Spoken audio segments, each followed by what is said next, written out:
Your Steve Jones Show podcast is loading now. The Steve Jones Show podcast is sponsored by Sunbury Motors, North 4th Street in Sunbury, and Sunbury Motors Kia, routes 11 and 15 in Hummel's Wharf.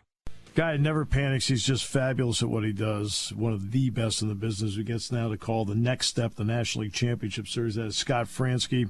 Scott, welcome to the show. Thanks so much for your time today, especially on game day. Happy to do it. How are you guys doing? All right. Doing great. Doing great. And great to see the Phillies where they are right now.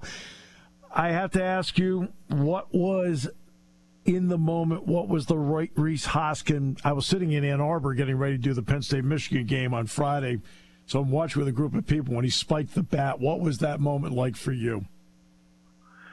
It went by quick, obviously. Yeah. It was pretty, it was pretty cool. I know I, like a lot of Phillies fans, felt good for Rhys in that moment. Obviously felt good for the team and just what it meant for the game, but felt really good for Rhys to see him have that moment and have that kind of success. That was pretty cool.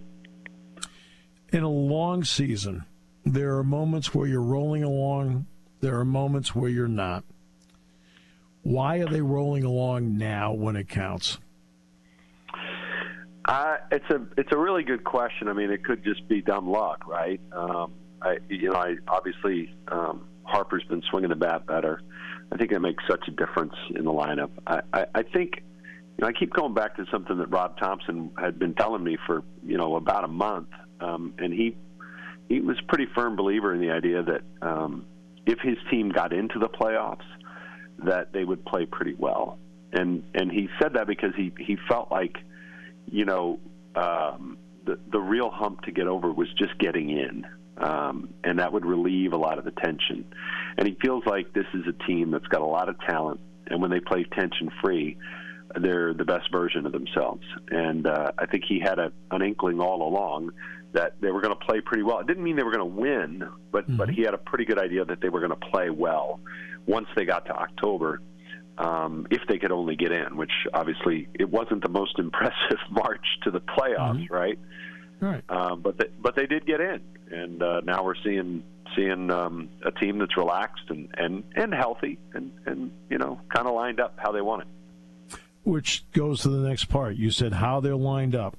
That means Zach Wheeler, Aaron Nola. In a short series, what does a 1-2 punch like that mean at the start? Well, I mean, it can't mean everything, but I know the Padres feel the same way about their 1-2, and their 1-2-3. Yeah. Darvish is really, really good, and Darvish has a lot of experience. And not to say that Zach Wheeler doesn't, but this is for me, this is a big game. I know it's game one, and there's a long way to go potentially in the series, but for me, it's a big game because the Phillies are obviously designed with those two guys taking the ball in two of the four of the 6 games to start the series. Mm-hmm. So I really feel like, don't get me wrong, anything can happen tonight, but I'll take my chances with a guy like Zach Wheeler because he's just so good. I mean, the 4-seamer up in the zone, what has that meant to what we see in Zach Wheeler right now? Well, I mean, I think it's certainly one of his weapons. I mean, to me, he's a guy that when his fastball has that extra life, which it has, since he came back off the injured list, I think it's made a difference. And it might just be, a mile and a half more, but on a consistent basis, it makes a difference, and it sets everything up. We're seeing sliders from him that are closing in on 93, 94 at times. So I do think it's for Zach, it's the complete arsenal. We saw him against Atlanta. He's basically going fastball, slider, and then he needs a big pitch, and he comes up with his curveball, right? And he's the kind of Halladay-esque kind of guy that can sit on a certain pitch and keep it in his back pocket and break it out later. Yeah, exactly. The 9th inning in the first game against my old friend Ollie Marmol. Ollie and I go back 10 years. Here are the Phillies going along in that game, and for the most part have been terrific offensively since that top of the ninth. What did that do, almost to go back to what you said, relieve the stress when they did that? I talked about this with somebody else yesterday. I really feel like the biggest at-bat in that entire inning was Harper's walk. Yes. JT getting the bloop base hit, obviously that starts it. But then you have your reigning MVP come to the plate, representing the tying run. And I think the focus then becomes, Harper's got a chance to tie the game, right? We pay Harper to hit the big home run, okay? But I've always thought that Harper is at his best if he is trusting the guys around him to do what they need to do. And I thought that was a big moment of trust, that he didn't expand. He stayed in the zone. He was only going to swing at strikes. And he drew the walk. And he was willing to pass the baton in that moment. And I think, to me, that's symbolic of what they've been able to do this postseason. And again, Gene ends up later in the inning coming up with a hit that puts him in front, and everybody talks about the big base hit by Gene, and rightfully so. But I feel like that walk sort of signified that the moment wasn't too big, that they were still composed, they weren't feeling the pressure necessarily, and they were just going to have good at bats and pass the baton. And I thought it was big. That tells me that, look, I'm going to do my job, and by the way, I'm not getting a great pitch to hit here. I took a walk because I trust that you're going to do your job.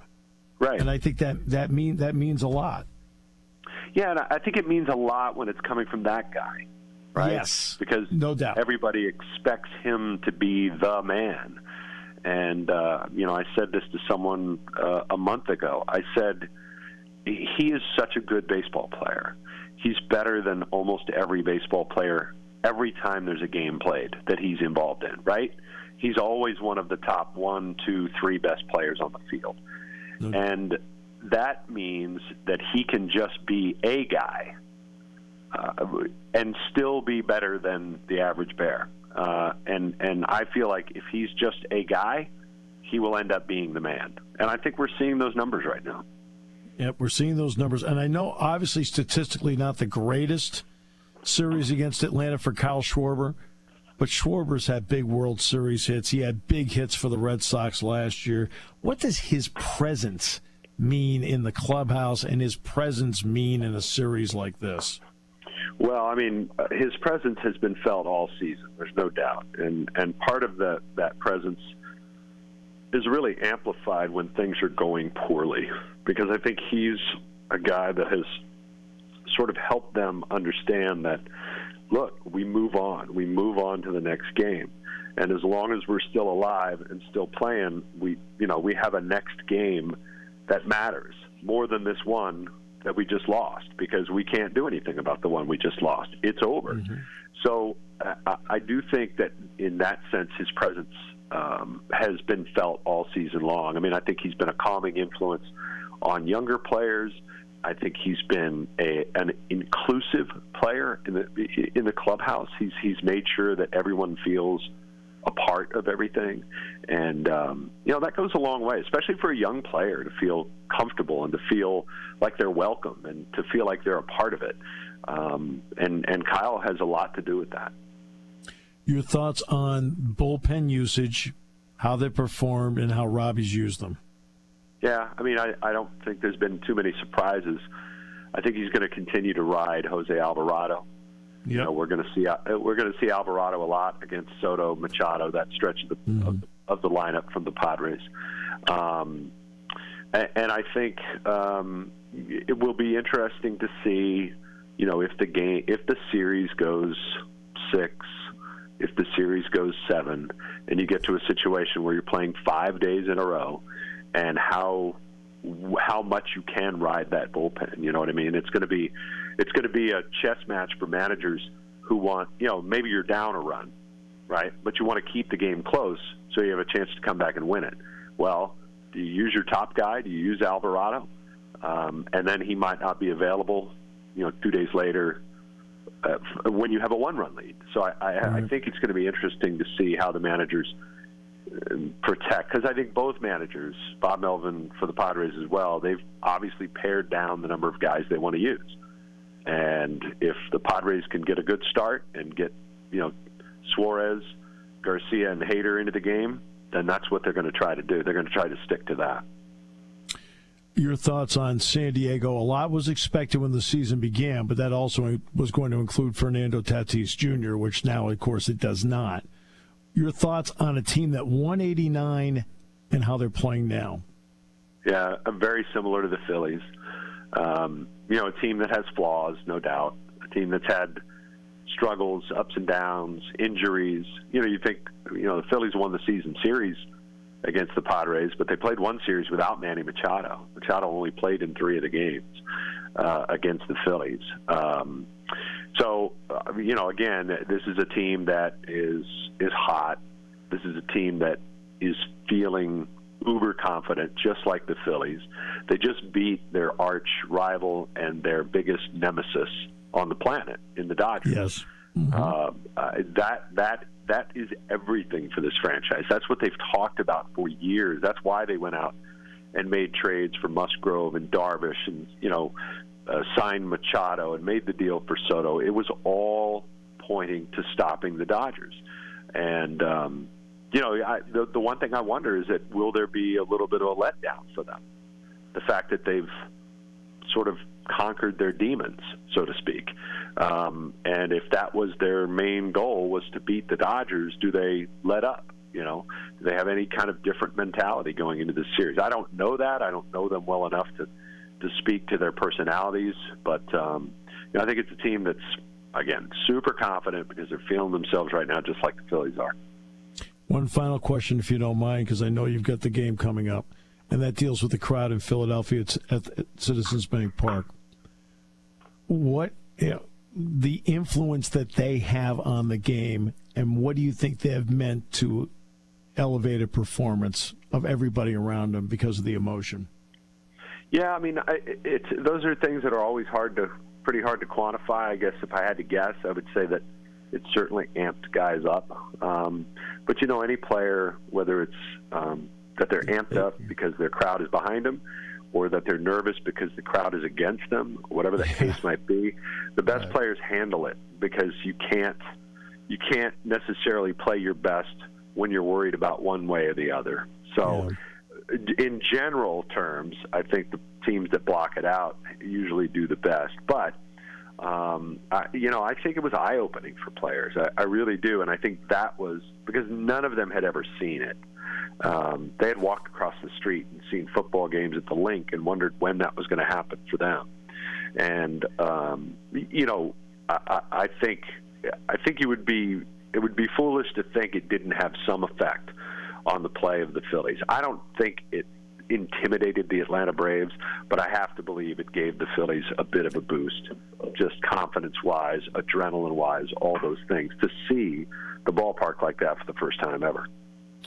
Well, if anybody wants to see somebody in a pregame mode at the highest level of his profession, I strongly recommend that everybody get a hold of Scott's Open to the night that they clinched with Aaron Nola on the mound and how he set up that ball game. It was as brilliant a moment that you're going to ask a broadcaster to have. So, Scott, thank you for your time. Great series, and hopefully you've got a maximum of 14 more. That sounds great. I hope so. Great to talk with you, Steve. You too. Thanks, Scott. All right, take care.